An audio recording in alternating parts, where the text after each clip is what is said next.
اعوذ باللہ من الشیطان الرجیم بسم اللہ الرحمن الرحیم۔ اب چونکہ اس معاملے میں بحث ہو گئی تھی خانہ کعبہ کی بھی،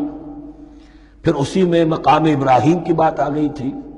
تو کچھ ذہنوں میں سوال پیدا ہوا کہ یہ جو حج کے مناسک میں صفا اور مروہ جو ہے یہ بھی تو آخر اسی کا تو ان کی کیا حقیقت ہے، کوئی حقیقت ہے یا نہیں؟ فرمایا ان الصفا والمروہ من شعائر اللہ، یہ بھی اللہ کے شعائر میں سے ہے۔ شاعر کسے کہتے ہیں؟ وہ چیز جو شعور بخشے، تو وہ چیزیں کہ جن کے ساتھ اولو العزم پیغمبروں یا اولو العزم انسانوں، اولو العزم اولیاء اللہ کے کچھ حالات و واقعات کا کوئی ذہنی سلسلہ قائم ہوتا ہو، وہ گویا کہ شعور دلانے والے ہوتے ہیں، یاد دلانے والے ہوتے ہیں، اللہ تعالیٰ کی طرف ذہن کو لے جانے والے ہوتے ہیں۔ اس اعتبار سے شاعر ان الصفا والمروہ من شعائر اللہ فمن حج البیت او اعتمر فلا جناح علیہ ان یطوف بہما، تو جو کوئی بھی ہمارے گھر کا حج کرے،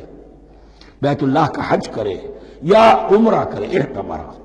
فلا جناح علیہ، تو کوئی حرج نہیں ہے اس پر، ان یطوف بہما، کہ ان دونوں کا بھی طواف کرے، وہ جو 7 چکر لگائے جاتے ہیں، ان الصفا والمروہ۔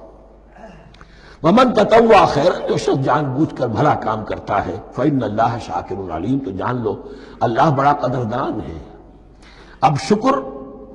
انسان کرتا ہے تو اس کے معنی کیا ہوں گے؟ احسان مند ہونا۔ وہی شکر اللہ کرتا ہے شکور، اس کے کیا معنی ہوں گے؟ قدردانی۔ میرے بندے نے یہ کام کیا،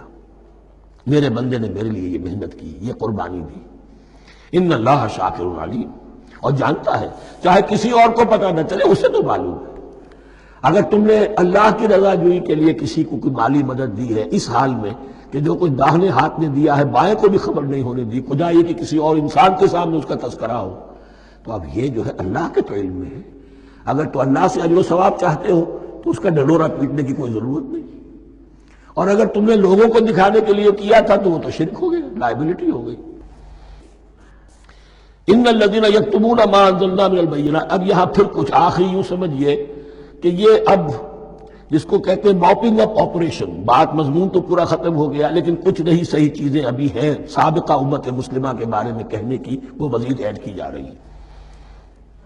ان الذین یکتمون ما انزلنا من البینات والہدی من بعد ما بیناہ للناس فی الکتاب اولئک یلعنهم اللہ یلعنهم اللاعنون، یقیناً وہ لوگ جو چھپاتے ہیں اس شے کو جو ہم نے نازل کی ہے بینات میں سے اور ہدایت میں سے، اس کے بعد کہ ہم نے ان کو واضح کر دیا ہے لوگوں کے لیے کتاب میں، وہ لوگ ہیں کہ جن پر لعنت کرتا ہے اللہ، اور لعنت کرنے والے ہیں، کرتے ہیں تمام لعنت کرنے والے۔ یعنی علم ایک بہت بڑی جو ہے امانت ہے، اس علم کا چھپانا، کتمان حق ہم آیت پڑھ آئے ہیں، وَمَنْ أَظْلَمُ مِمَّنْ يَكْتُمُ شَهَادَةً عِندَهُ مِنَ اللَّهِ، اگر اللہ کی طرف سے کوئی گواہی کسی کے پاس ہے وہ اسے چھپا لے تو اس سے بڑا ظالم کون ہوگا؟ اب انہی کی وضاحت ہو رہی ہے، کیسی کیسی کھلی شہادتیں تورات اور انجیل میں تھیں اور ان کو یہ چھپائے پھر رہے ہیں۔ ان الذین یکتمون ما انزلنا من البینات والہدی من بعد ما بیناہ للناس فی الکتاب اولئک یلعنهم اللہ یلعنهم اللاعنون الا الذین تابوا واصلحوا وبینوا، سوائے ان کے کہ جو توبہ کریں، رجوع کریں اور اپنی اصلاح کر لیں اور اب واضح کریں وہ شے کہ جو انہوں نے چھپائی ہوئی تھی اسے ظاہر کریں۔ فَأُولَٰئِکَ أَتُوبُ عَلَیْہِمْ، تو ان کی توبہ میں قبول کروں گا اور ان کی طرف میں نگاہ التفات میں اپنی پھر ان کی طرف متوجہ کر دوں گا۔ وَأَنَا التَّوَّابُ الرَّحِيمُ، اور میں تو ہوں ہی توبہ کا قبول کرنے والا اور رحم فرمانے والا۔ إِنَّ الَّذِينَ كَفَرُوا وَمَاتُوا وَهُمْ كُفَّارٌ، یقیناً جن لوگوں نے کفر کیا اور وہ مرے اسی حال میں کہ کفر پر قائم تھے، اولئک علیہم لعنۃ اللہ والملائکۃ والناس اجمعین، ان پر تو لعنت ہے اللہ کی بھی اور فرشتوں کی بھی اور تمام انسانوں کی بھی، خالدین فیہا، اس لعنت کی کیفیت میں وہ اب ہمیشہ رہیں گے۔ لا یخفف عنہم العذاب،